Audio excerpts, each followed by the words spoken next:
Power star छकवा इन दिनों काफी चर्चा में है। चर्चा में इसलिए है कि एक साउथ मूवी आ रहा है और उस साउथ मूवी में पावर स्टार छकवा के गाना को लिया गया है और बताया जा रहा है कि वो गाना काफी ज्यादा ब्लॉकबस्टर होने वाला है और भोजपुरी और बॉलीवुड का जो है ना दोनों का रिकॉर्ड जो है ना ब्रेक करने वाला है। क्या ये सच है? क्या एक नया इतिहास रचेंगे पवन सिंह पावर स्टार छकवा? क्या एक नया रिकॉर्ड बनेगा? क्योंकि इसी तरह का जो है ना वीडियो एक वायरल हो रहा है और उनका लुक और फोटो दोनों वायरल हो रहा है। क्या लगता है कि इस बार खेसारी लाल यादव को पीछे छोड़ देंगे?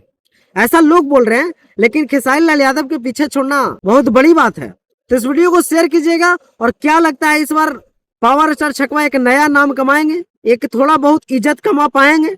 क्योंकि नाम तो काफी ज्यादा उभर रहा है। गाना आने के बाद उनका मेहनत पता चलेगा कि गाना कितना रंग लाता है और लोग कितना पसंद करते हैं। बाकी इस वीडियो को शेयर कीजिएगा और आप लोग बताइएगा कि क्या ये गाना जो है ना सच में रिकॉर्ड बनाएगा, बताइएगा जरूर। और ऐसे ही वीडियो के लिए आप हमें फॉलो जरूर कीजिएगा। धन्यवाद।